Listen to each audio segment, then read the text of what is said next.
gentlemen, welcome to this year's conference hosted by the Jamaica Labour Party, where we will provide an update on the first stages of our campaign for leadership and our record of achievements including Teresa Morrison, Member of Parliament for St. Catherine, Northeastern. We thank members of the media, our Jamaican family, both here and abroad. We welcome you and thank you for joining us. The Jamaica Labour Party shares with confidence our achievements and program forward on behalf of the people of Jamaica. Our government has emerged strongly from the challenges of the COVID-19 pandemic, accomplishing with significant milestones what no other government in Jamaica's history has accomplished. We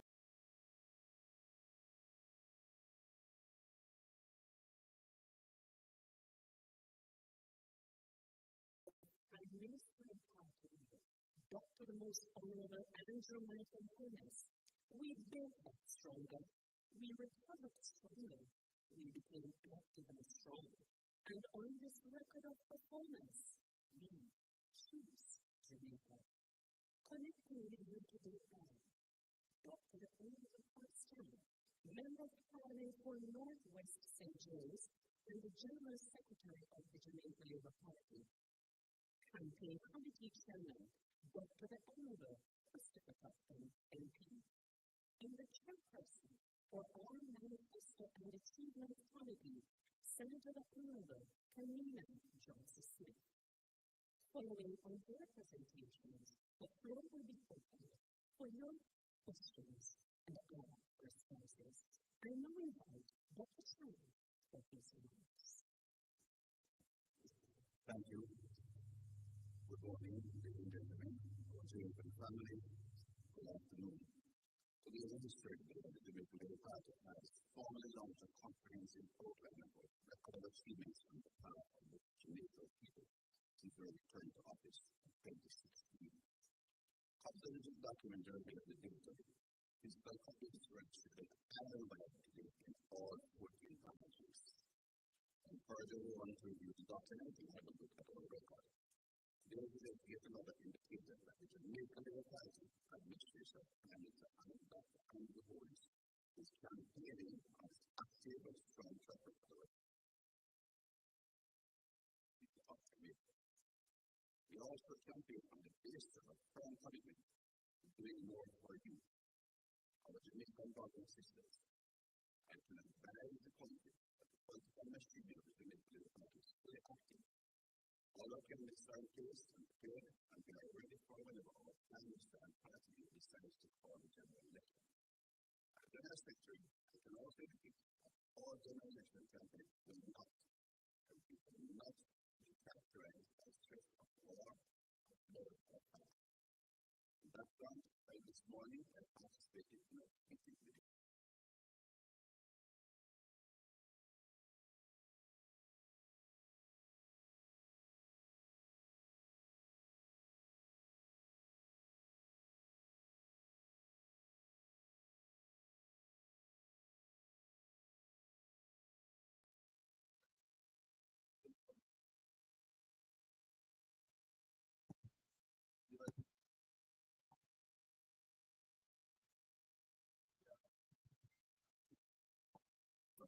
implementing policies which have improved the lives of the Jamaican people. We are about the government and we're taught the administration of action. We implement the active and strong and encouraging the people to commit to take note of the implement policies and programs which put their interest first. And on this basis, the evening I will present a list of achievements with confidence and creativity.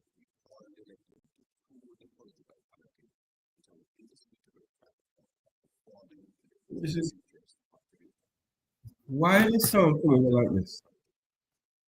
We will continue smoothing policies which are in the best interest of Jamaica, and I'm confident that the people will choose the Jamaica Labour Party. And we will invite to the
Let me figure out something. Stand by for me, please. I'm trying to figure out something here. Stand by.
Ah, it seems as if the labor rights they can't come over good with their press conference. Like there is something wrong with the Labour Party press conference. Stand by for me, people. They said they're gonna put up the record of achievement. Now they're having fundamental issues with their press conference. You know, God don't like ugly, you know. And obviously, whatever. Hold on there for me. I don't know what's going on. The sound is not good at all. Everywhere you go, the sound is good.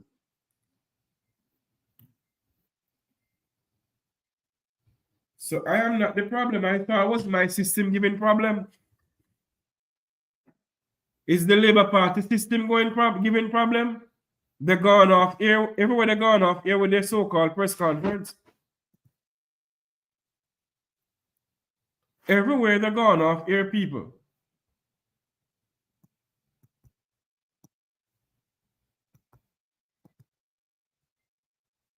The Labour Party press conference. Are they supposed to have? I thought they'd have a high-tech system. You don't think they'll have a high-tech system, people? Oh, God. Oh, God. Hello? Hello?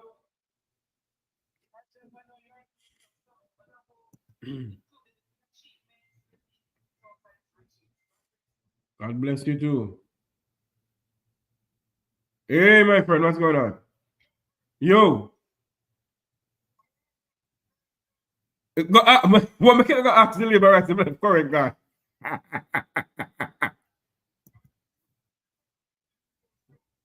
All right, see it there? Everywhere cut off.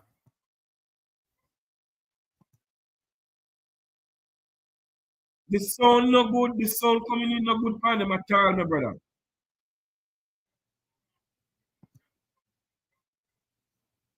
The moment they never fix this for morning. And when Mark G says something, you say it goes bad one. How you mean in the cost? My man in the cost, your life man here now. My man in the cost. Your friend everyone want me to tell him a cost. We're not cost, brother. We're not cost. All things, we're not disrespect. Anyway, may I try to search back where they go on with their feet. All right, Mary talk. So come back. Aye. Don't problem. Aye. It seems that they're using the Pegasus on their own self. It seems as if Andrew is using the Pegasus on his own self. The live feed coming to us from Jamaica Pegasus Hotel, but the Jamaica Labour Party press conference of record of achievement has gone off air. We're standing by to join them to see what they're going to talk about. Father God, I get a medicine now while I go to take. My God in him, the thing tastes awful. Woo! We're still standing by to join. The Labour Party of achievement, you know. The achievement of the Jamaica Labour Party. Remember, you know, Idiot Amin told us that he's the one who wrote the manifesto. He entered the manifesto. Damn idiot.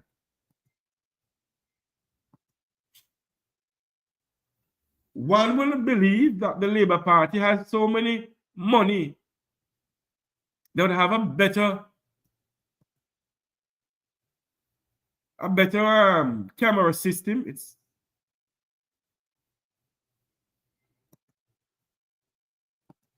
They have an Instagram page too.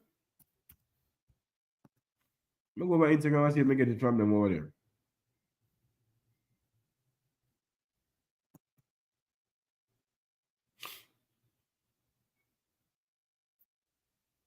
Oh, Lord, my God.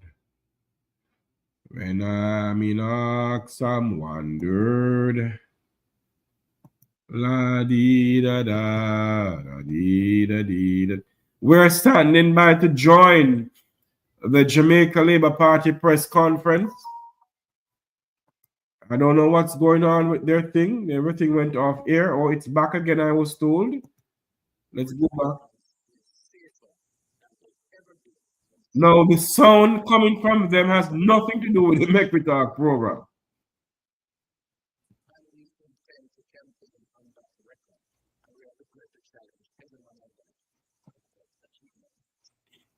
Today, therefore, and this is just a synopsis, but it is worth mentioning, given that today is about our achievements. I can't know about the sound. Nothing I can do about the sound.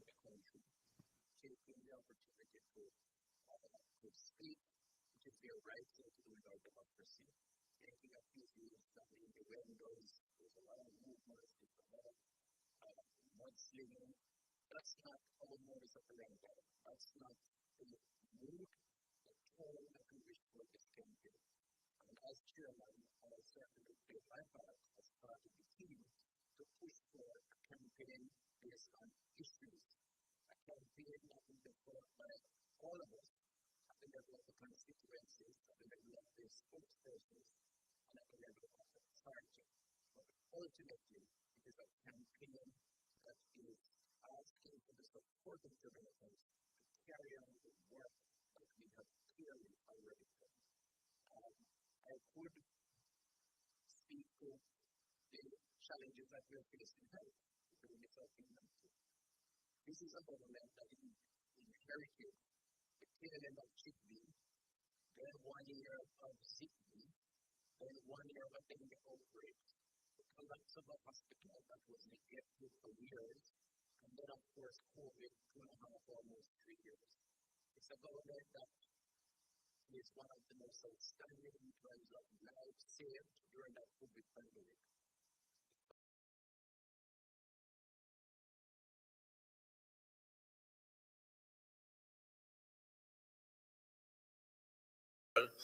And a government, a country that continues to expand in terms of economic activity.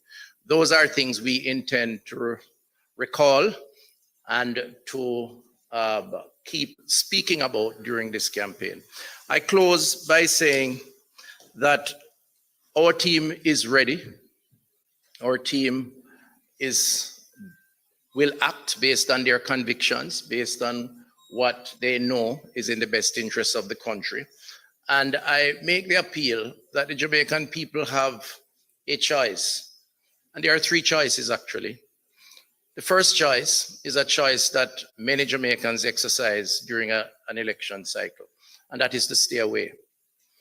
And I dare say that in my own thoughts that I've expressed from time to time, I think apathy or withdrawal is probably one of the greatest threats to democracy, because it does require active engagement. And people can make that choice because it's their right so to do. We want to make a case to advise, to encourage, and where there is misunderstanding, to create better understanding, to have persons engage the process. We think it is not good to allow others to elect a government that will preside over your affairs. And we ask the Jamaican people and those who are accustomed to staying away to consider that very seriously. And we intend to make that case.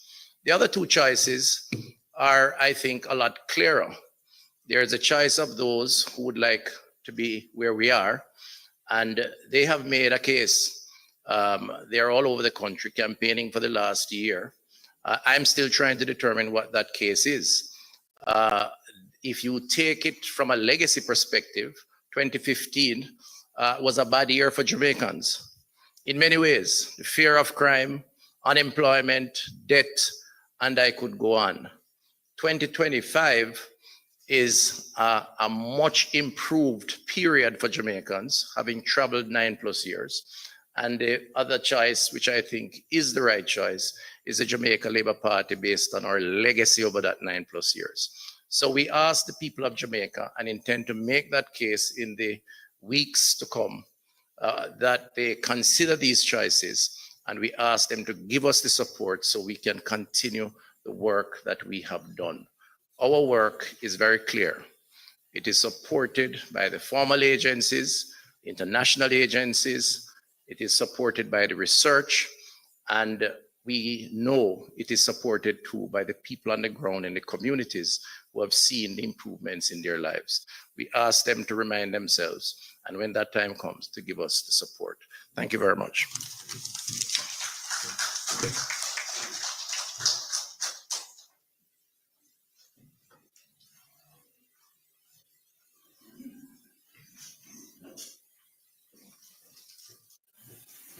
Good afternoon, everyone.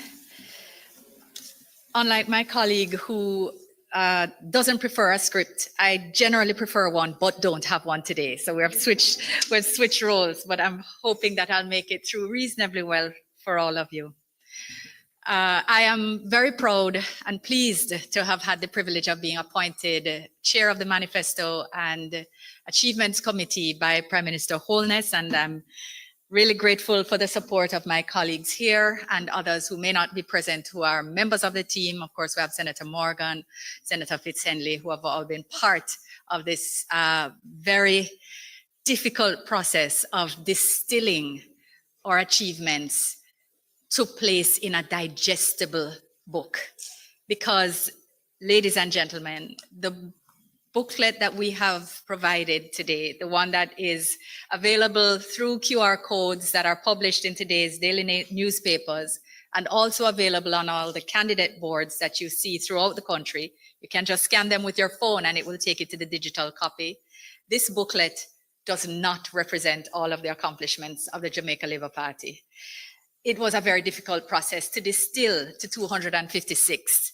And if you don't believe me, you can even check that there are things that we have merged in here that would never in any other country be merged, because we have gone so far as to put making the BOJ independent, creating the Fiscal Commission, creating the ICE, all in one, just because it's creating, and just to simplify and condense. That's the extent to which we have tried to make sure that our achievements are digestible to you. But why is this booklet important? And why was it important for us to put these things together? Dr. Tufton started to speak about the issue, and I want to go a little further. The reality is, and we've all observed it, there's been a lot of skepticism of the political process over the decades, and it's reflected itself in our lowering of voter turnout. And that, of course, is not helpful to a democracy. And we in the Jamaica Labour Party believe in democracy. We support democracy. It is a part of our DNA. And in no administration have we ever taken any action which is counter to that. So part of what we want to do is really reignite that spirit. That's why we call on Jamaica and call on Jamaicans to choose Jamaica. We want to set a vision that goes beyond maybe what has become a transactional view of politics. We want to ask people to look at the work, look at what has been done, look at what's happening around you. So even if the road hasn't reached you yet, but you see the road, you recognize that that's a development for Jamaica and Jamaicans. You know that 138 health centers have been renovated, but the one next to you is on the list. You know that you're happy for the 138 communities that now have new health centers. Same with 150 police stations that have been renovated and the 6 new that have been built, making safer communities across the island. You know that good is happening in Jamaica. And this is important. It's important because we're demonstrating to you, we're demonstrating to Jamaica that your vote counts.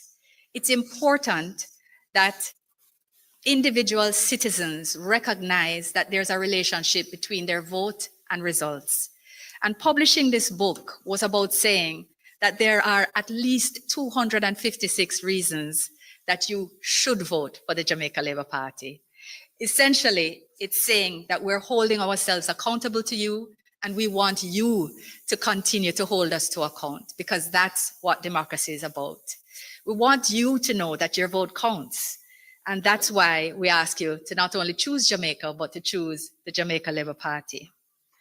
One of the difficulties that I have with this book is what to speak about, because there is so much rich information that about the accomplishments of this government. And every time I'm asked, what are the top 5, Minister? What are the top 5? I say, well, that depends on who you are.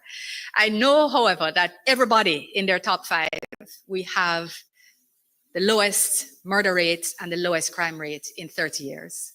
That is across the board. Everyone feels that, knows that, and celebrates that. But what comes after depends on who you are, because many people then say it's the 350,000 people who got water in their pipes for the first time. Others say, no, it is the removal of fees from heart all the way up to associate degree. 550,000 people registered since 2020. That has to be in your top 5. Students at US say, no, it's removal of the requirement for guarantors, the lowering of the interest fees at SLB, and the removal of insurance, reduction of insurance and removal of other fees. By far, that has changed my life.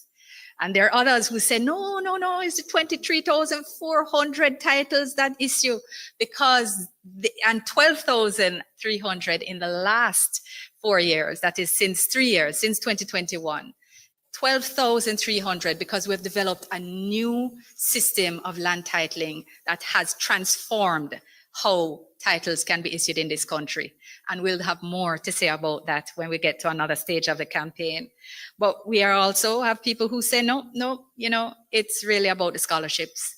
2,000 STEM scholarships, 600 in the health sector alone. We have the HOPE program, the LIFT program, the YSEP, the Jamaica House Scholars. So many ways in which we're preparing our young people for the world of work in ways that they had not been able to access before.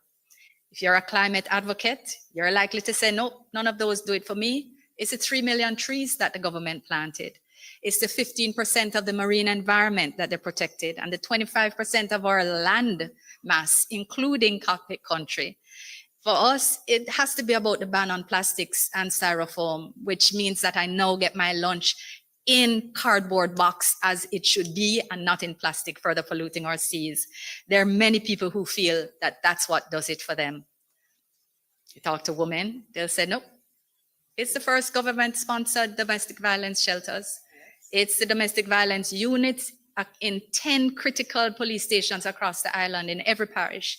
It's about the 123,000 counseling sessions that have been issued. It's about the expansion of Sissoko. It's about the creation of private citizen places where I can report safely and sensitively. And it's about the women's entrepreneurial strategies that have been implemented that give not only training and capacity and how to manage my business, but they're giving me grants as well at the smallest level. It's also about a cabinet that my daughter can look on and see that it has the largest number of women in the history of Jamaica. It's not only the largest number of women in parliament, but a cabinet with the largest number of women. It's about having a country that has only one of only 2 militaries that are led by a woman across the world. That's Jamaica. It's about having only 4 male permanent secretaries. Sorry, men who are present, but they're doing the work. I mean, honestly, women are well represented, which sets a great stage for our young girls to feel empowered and to continue to do of their very best, even as we look at how we now improve support for our boys. I'm going to talk about that when we get to another stage of the campaign. But ladies and gentlemen, what must be clear to you is that I could go on and on about the contents of this book.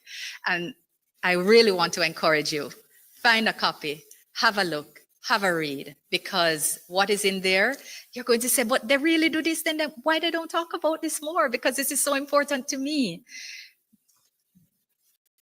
Can I just repeat the elderly? Because I didn't meet them. I didn't meet the elderly. The elderly, not only, and as I see Senator Golding Campbell here, who jogged my memory, Senator Golding Campbell chaired this special select committee of the Senate to review the entirety of laws insofar as they protect the elderly. And there are a new slate of recommendations, which we'll speak about at another stage. And those will complement the implementation of the new social pension and the fact that we increased it, the Water Commission amnesty, which had a special carve out for our seniors, as well as, of course, the, I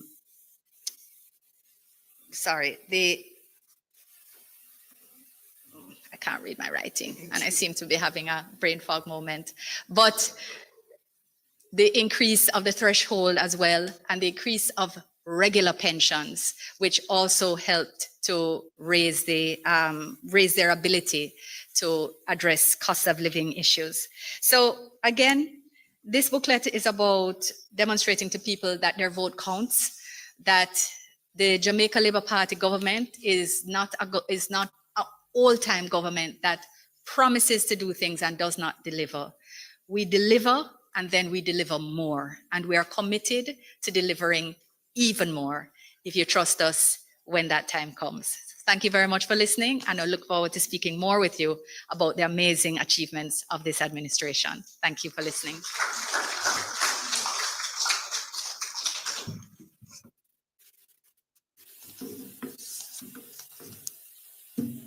Dr. the Honorable Horace Chang, General Secretary, Dr. the Honorable Christopher Tufton, Campaign Committee Chairman, Senator the Honorable Kamina Johnson-Smith, Chairperson for the Manifesto and Achievement Committee. Thank you for providing the update on our campaign for re-election and our record of vast achievement.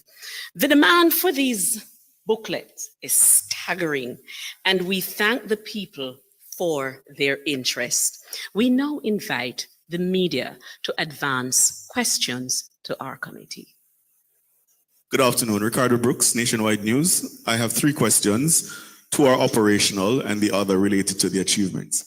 Dr. Chang, can you confirm that you have 3 mass rallies planned and what dates those will be? That's 1. 2, 3 mass rallies planned and what dates those will be. 2, you've given us 2 names in terms of the campaign team. Can we have a list of all the people who are in leadership for the campaign? And on the achievement side, Dr. Tufton, you say that 2025 is much improved to 2015. But if your achievements were so impressive, wouldn't the Jamaican people feel it in their daily lives such that you wouldn't have to compile it in a booklet for them? Thank you. Thank you. Look, 3 mass meetings is a standard operating procedure for any political party in national campaign. We have not set those dates, but it would be if asked or I'm overheard saying it. Yes, we'll have to have a mass meeting in the corporate area One will have to be in Montego Bay, a standard, and another one in the middle of the island.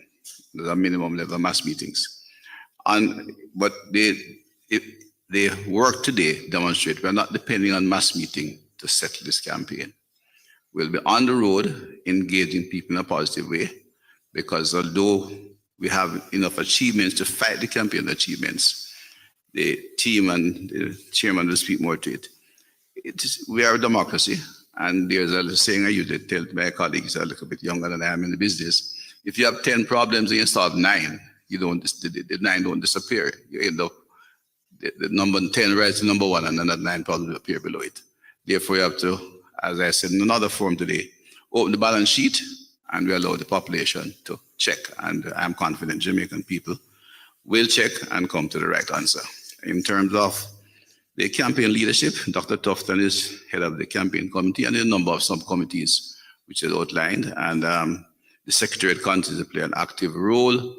Work that is myself, the 4 deputy general secretaries, and the party leader and the party chairman, which form the essential core of the party administration.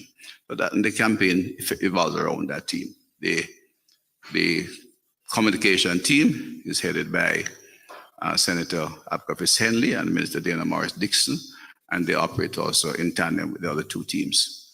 We have not yet isolated any further sub-team, but although those groups in particular, the campaign team has a number of subcommittees that will emerge over time. First of all, I think as a good journalist, I believe you are, in communication, we don't take things for granted and we don't assume, particularly in this environment where there's so much noise. The free media space offers, in a democracy where the media is free, but everyone can assume some sort of journalistic privilege through social media in particular, allows for all sorts of information to be put out there. As we did with COVID, where we had to continuously communicate, even though some of the rules were standard protocols.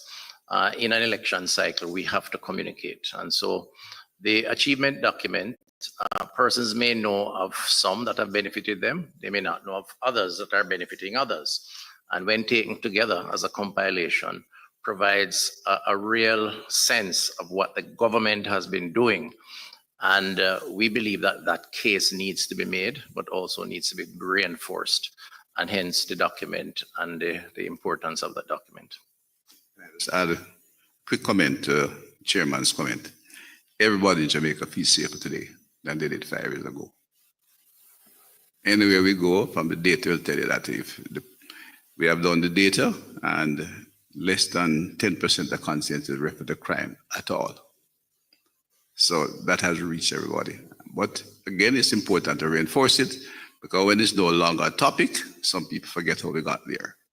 And this government worked hard, cost a lot, and we take credit for it, and we'll remind the people of that. Thank you. And Ricardo, may I add that as a nation, certainly as a people, Jamaican people coming from all different parts of the world, we have benefited because someone took the time to document the history, to document the past, searing into our consciousness where we are coming from as a people. And in the same way, the books must reflect, the story must be told, that under this Jamaica Labour Party-led administration, we have achieved more than any other government in the history of this country. Generations of Jamaicans must know what this Jamaica Labour Party has done for them and their children and their future. Thank you. Dr. Tufton, Kimon Francis from the Gleaner. In your canvassing, are Jamaicans absorbing the message from the Jamaica Labour Party's platform? And how will Prime Minister Andrew Holness's challenge to the Integrity Commission report in court impact the JLP's campaign?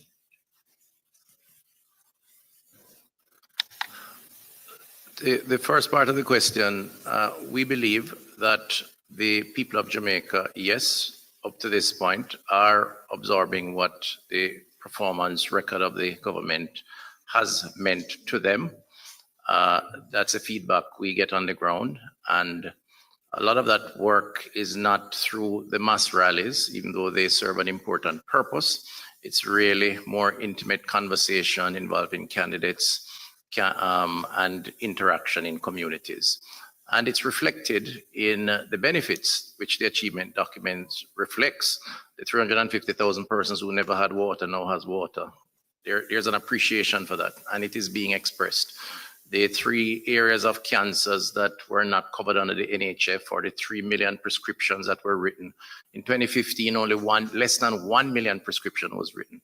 And when you speak to persons who can now benefit from free medication, there is a sense of appreciation for that. The 138 health centers, many of which now have air conditioning units and so on. And I could go on and on, as myself and Minister Johnson Smith stated. So I do believe that the Jamaican people are discerning. I do believe that once the case is made, more will give support, having accepted that we are the better choice. And that process is one that we have to work on in a campaign, as all would expect. The second issue related to the Prime Minister, first of all, it's a court issue, and I'd prefer not to go into a lot of conversation around it. I think that we all, as Jamaicans, have a right to pursue our rights if we think that we have been aggrieved in any way. That is an entitlement that we all have fought for as a country. And if the Prime Minister is aggrieved or feels aggrieved and believes that he has a case to be heard, I think it is his right so to do. And those who are critical of that, I believe, should also bear in mind that there may come a time when they have to defend themselves. And that right is sacrosanct, and we should preserve it, respect it, and allow that process to go through. How it will impact our chances at the polls, you know, the Prime Minister has been an effective leader, and all the achievements that we have championed in this document, while it is a collective, as reflected on the page, the front page, it is about leadership. And in our democracy, the leader is the chairman of the executive arm. And the confidence that the Jamaican people have resided in him for those 2 terms, and the performance, and certainly if you go to opinion polls, similarly so, suggests to me that they are more concerned about the performance of the government and how it impacts them in the communities than they are about the IC matter. I think that should be enough said for now, given that it is a court issue.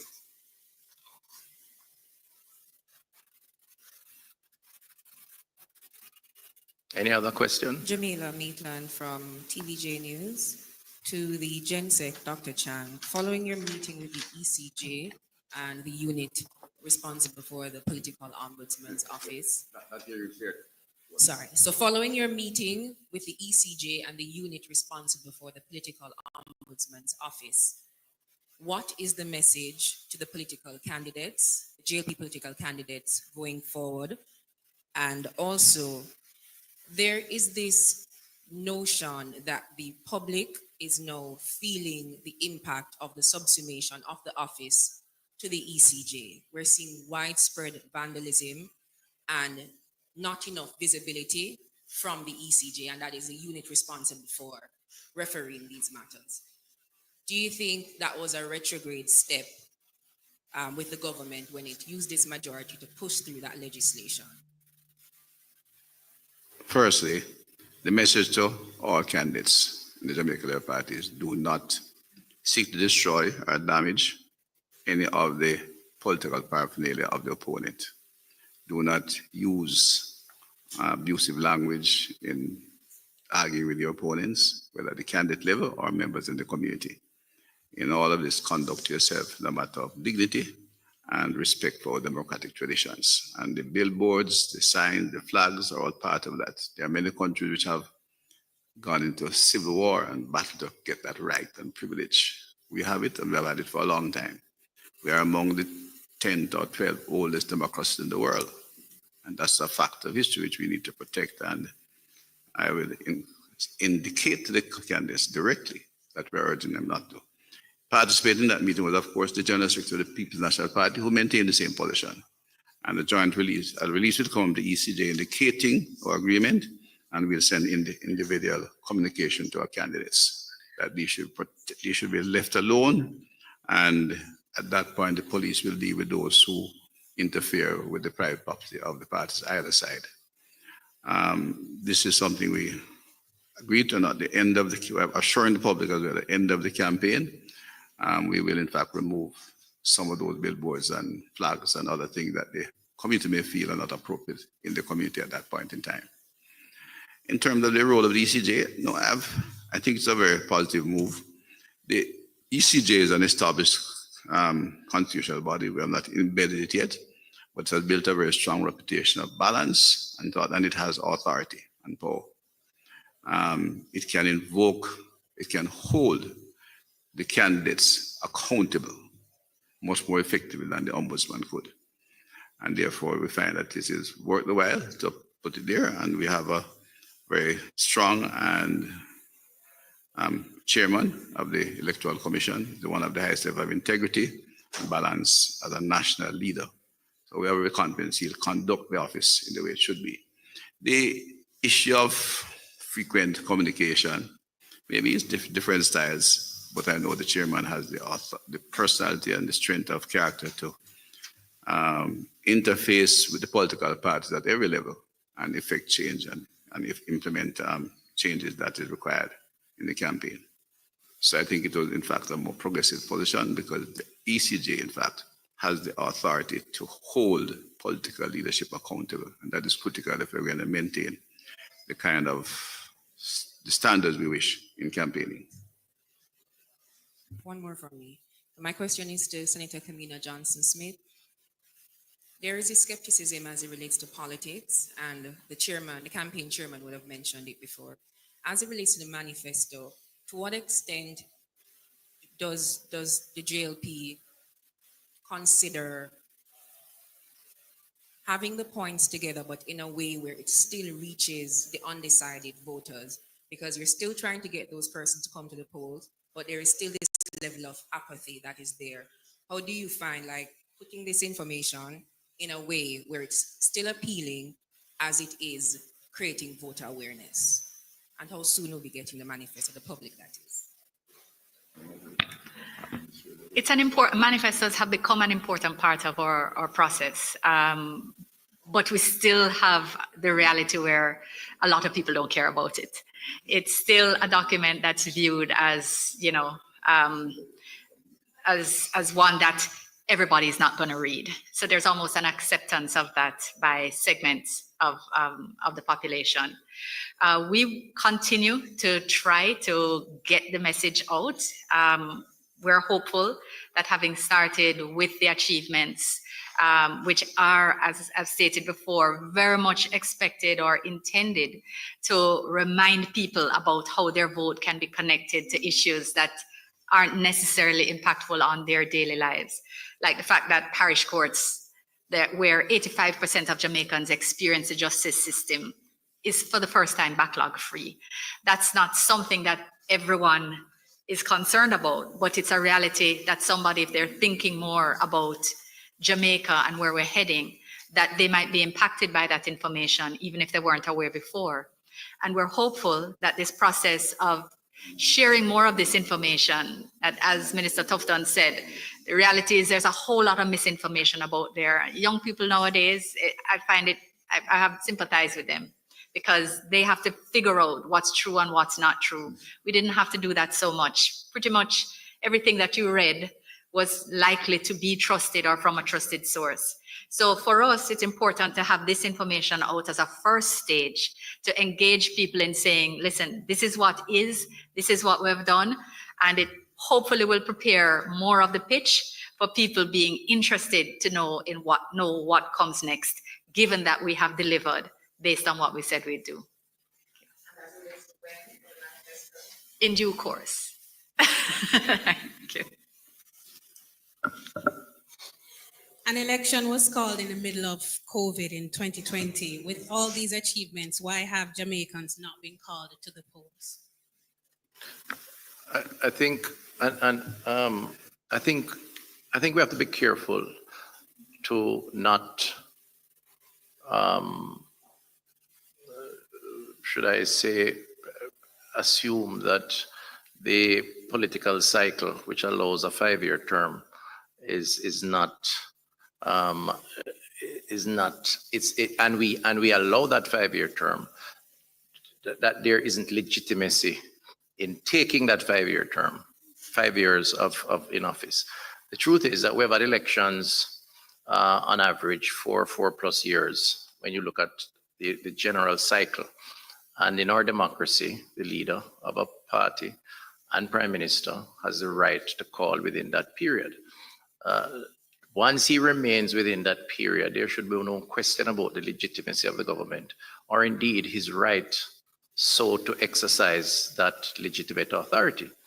And I consider it a non-issue. I consider it a distraction. Those who make noise about it, call it Andrew, call it. I mean, you can do it as rhetoric. You can do it as playful banter.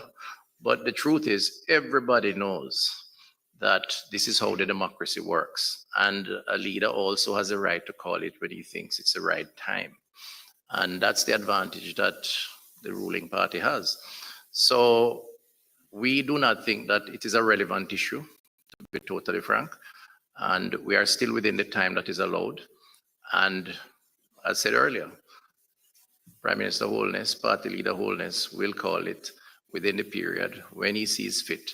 And we are just here to report that the party is ready, and we know that we have done enough to ask the people humbly for another term.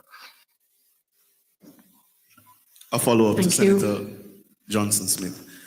You talked about different segments of the voting population, different issues resonating with them. You'll recall that in February 2016, the Prime Minister in Montego Bay promised a suite of government or governance reforms, fixed election date to follow up on Kimon's question, impeachment, a grand referendum on matters like the CCJ, abortion, etc. Those promises have not been kept. Are you concerned as the chair of the Manifesto Committee that Jamaicans may find it hard to believe that new promises that you will come with will be kept? No. That's absolutely. I was just making light. An excellent question. The reality is that we are a listening government, and we're an inquiring government. So, and we're a government that also has prided itself on being agile and responsive to what people need and want. So I must say that having placed the grand referendum in the manifesto, it was something around we had rallied and we felt very convicted about. The issues were, however, perhaps a little more divisive than anticipated, as opposed to areas around which people were coalescing, and that would allow for a sort of a unifying consensus to emerge on issues. And on the matter of fixed election date in particular, and I just make note that there's no other CARICOM country that has it at all. So we would be an anomaly. But the UK that had introduced it in 2011 has since repealed it because they found it unworkable and incompatible with their constitutional traditions, which are the same as ours.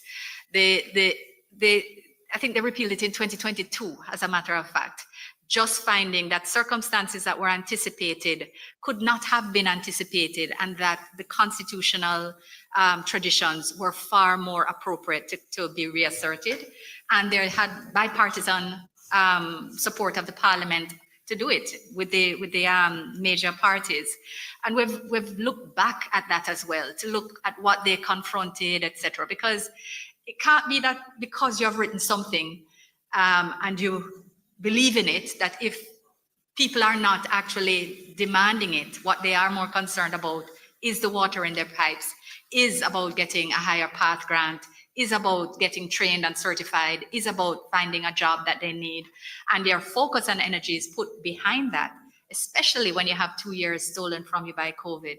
It's not unthinkable to say, okay, well, how do we adjust this? How do we meet what the majority of people want, even while we continue to consult and listen? We have a broad-based constitutional reform process underway, which would actually unearth and is unearthing some of the thinking and some of the understanding and some of the interest in some of those issues. And that's moving things along. But do I think, therefore, that not having inserted or passed legislation to impose a fixed election date will undermine trust in our system or in our achievements? Not at all. I think that the majority of Jamaicans will judge us on the fact that we have been delivering on issues and on matters that impact the majority of Jamaicans. And that is the basis on which we will approach the people. If I could just be sure on the response from the senator, is the JLP still committed to those promises made in 2016, though? Fixed election date, impeachment, the grand referendum, or are you walking back from grand referendum? No. So those matters as placed, and they weren't all in 2016 either. They were in 2011. There were, I think, one or two, maybe one was in 2016. Grand referendum was in 2020 to try to pull some things together. And what we said was we would consult broadly on those issues, not that we would implement them, because they're not settled issues. Even within the party, they're not settled issues, but they're things which we felt were of sufficient importance for us to speak on. They're not settled. They're still not settled. And therefore, I think when we get to that stage of the campaign, it'll be more clear the elements that we will be putting forward. Can I close? And I think this might have to be the last response before I hand back to Chair, give my other commitments. And I want to thank you all for being here. But just the context, a manifesto is aspirational. It is an intention to achieve, but it involves a process. And I don't think anyone is under any illusion that things always go the way you want it to go. None of us expected 3 years of COVID, 2.5 to 3 years. And that impacted several attempts at achieving fulsomely what we set out to achieve. The discussions about constitutional reform are ongoing. That also will have implications for the types of legislation. The need to be dynamic and to respond to immediate concerns while still strategically planning for longer term objectives is an ongoing effort. And so I think we have to look in that context as we assess, and we certainly ask the Jamaican people so to do, assess our achievements. What I'm prepared to say without fear or favor, and what the party will argue in the most convincing way, because we are confident and we have the conviction, is that more Jamaicans are better off today in 2025 on a range of programs that have brought them benefits than they were in 2015 when the PNP was in office. I can say so without fear in terms of the National Health Fund, access to health centers, access to training, crime reduction and the fear of crime, the economy that has expanded in terms of jobs. And that, to my mind, and we hope, as we humbly solicit the support of the people, is enough to say, if we have done what we have done, then you can have faith in us to continue the work over the next period. And that's the message that we intend to carry to the Jamaican people in the weeks to come. And we are confident that they are sufficiently discerning and that they will make the right choice when that time comes. Thank you very much, and I'll hand back now to Madam Chair. Thank you. And Ricardo, I just want to add that the Jamaican electorate is discerning and also intelligent. They know that there are some goals that are long-term. As we say in Jamaican parlance, not everything we are going to achieve overnight. But what is important to them is that they have and they believe in a JLP-led administration that is going to stay the course. Ladies and gentlemen, we thank you for coming, but I close by saying that this is not a party of promises. We are a party of commitment, not a party of lip service, but a party of action. The Jamaica Labour Party has the discipline, the will, the loyalty to our Jamaican brothers and sisters to deliver on their most cherished goals and ambitions. On a record of vast achievement, we are the Jamaica Labour Party doing more for you because we choose Jamaica. Thank you, ladies and gentlemen. Because we choose Jamaica. I heard the Minister of Foreign Affairs and Foreign Trade tell some lies a while ago. Prime Minister Andrew Holness campaigned on fixed election date in 2016. Do not come and tell the people of this country this lie, woman. We're a bunch of idiots. Prime Minister Andrew Holness campaigned on fixed election date in 2016. He promised the people of Jamaica fixed election date. And now come and tell about the manifestos or not. Tough tongue. Christopher Tough Tongue. But manifestos are not something that, you must go by. It's just, listen to me, people. We must wake up in this country, We must wake up in this country. The Prime Minister, let me play this thing. I want to play, I'm going to hear it. And I lie, me telling. See it here, I can play it.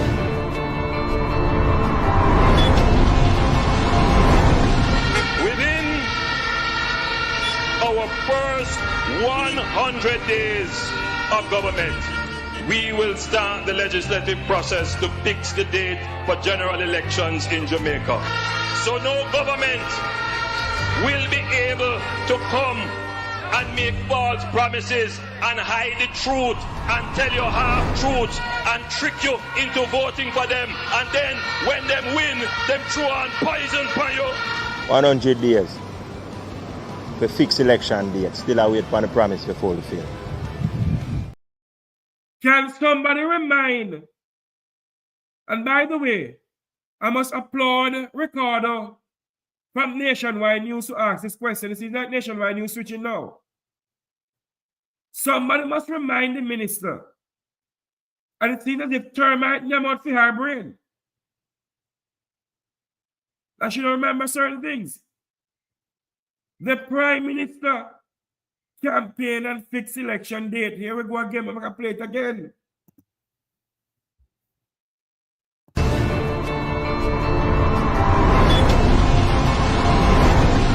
Within our first 100 days of government, we will start the legislative process to fix the date for general elections in Jamaica.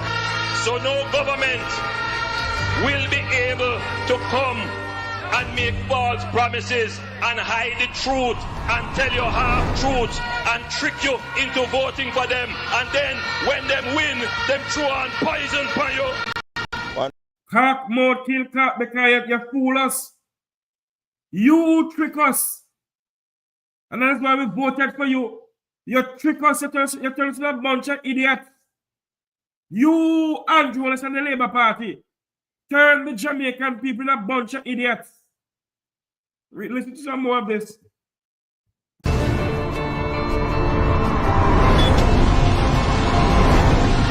Within our first 100 days of government, we will start the legislative process to fix the date for general elections in Jamaica. So no government will be able to come and make false promises and hide the truth and tell you half-truths and trick you into voting for them, and then when them win, them throw on poison for you. 100 days for fixed election date, still I wait for the promise to fulfill. One broken promise after another. Laughable, as we say. None of your promise not fulfill yet, boss. So we there are wait.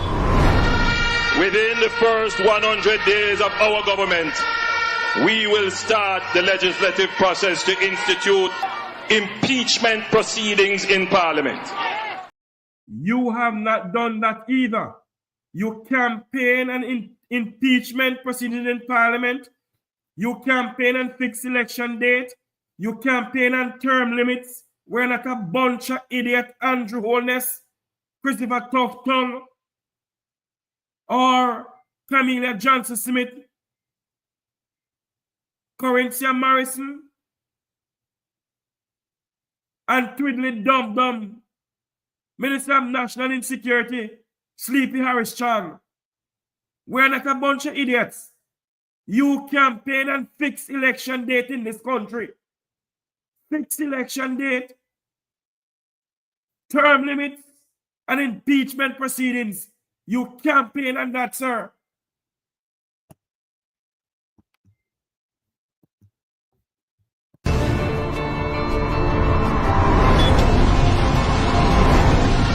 Within our first 100 days of government, we will start the legislative process to fix the date for general elections in Jamaica.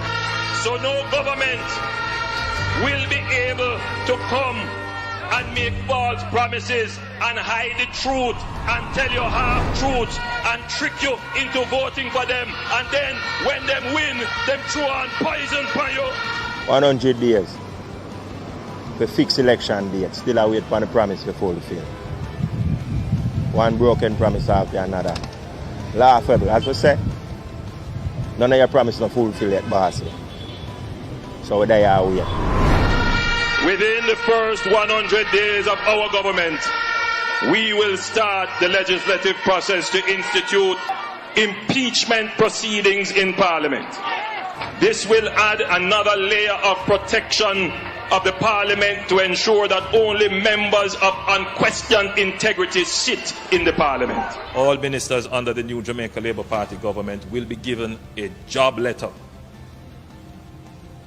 That job letter has a timeline of 2 years and 6 months with key performance targets which are agreed upon by the cabinet, focused on two things: economic growth and job creation. Andrew, you need to do what you said from 2016. You say you're going to put it on paper. Say anything you put on paper, the MP have to work with it. So you need to do it now. I feel like say when you do that, the MP will do them work and we will see work done in the community. Within the first 100 days of government, we will start the legislative process to introduce term limits on the office of Prime Minister. Andrew Holness, John, him break him promise and nothing him say I'm going to do for the next 100 days and now him not do nothing. Him not keep no promise and him say I'm the promise keeper. What a promise, John Star. At a convenient time within our new government, we will hold a grand referendum on the CCJ, the Caribbean Court of Justice, as the final appellate court. You make so much promise for us. Look how long you're in there. Nothing done. All for the COVID, they promised the people them $25,000. Nothing done. Huh? So what you expect me to do? Tell me if you sleep with the door and window open and nothing done. You know, from now until election, we are going to remind the Jamaican people of the promises of Andrew Michael Holness. They're talking about achievement. I see where in their achievement that they have, they put up that he's now the chairman of CARICOM. Is that part of his achievement? That he's a part of CARICOM. Is that a part of his achievement? Anyway, my fellow Jamaicans, this is where I'm going to say so long from here for today. Join us on Community Radical later on this evening. We'll be on with him this evening to speak some more about this. He put up about This jackass coming over about 8 years of PNP, nothing. Go do your history. Go and do your history. It's not a PNP or a JLP program. It's an independent program, independent from politics. The Prime Minister campaign and fixed election date and term limits. And he hasn't done any of that. We're going to talk some more about this later on this evening. And come visit Rattigan. So join me over there at that time. And until you hear my voice again, I'm Jeffrey Tavares saying so long. May God bless you. May God bless our beautiful island home, Jamaica land we love. Have a great afternoon, everybody. Remember to join us this afternoon and come visit Rattigan. I think it's about 8:30 Jamaica US time, 7:30 US time. We'll be all over there to speak about this dibby so-called press conference by the Labour Party. 8:30 US time. Sorry, 8:30 US time. Not 7:30. 8:30 US time, 7:30 Jamaica time. So join us on that as we come on air this afternoon. Trying to end this program without ending. I don't know. Maybe I want to talk some more. I can't talk anymore this evening. Good afternoon, everybody. God bless you all.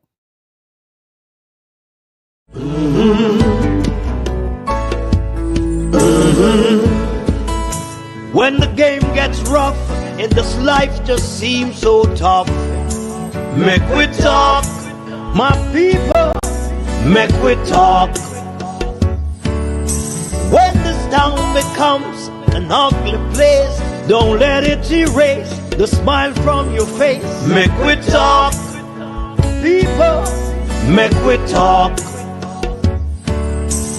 Conversation is the key, a guiding light for you and me.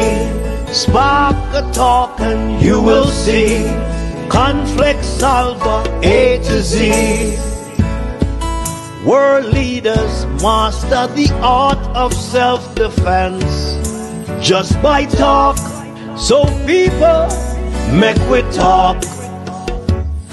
Hey, we're living in a world that on ourselves we must depend. Make we talk.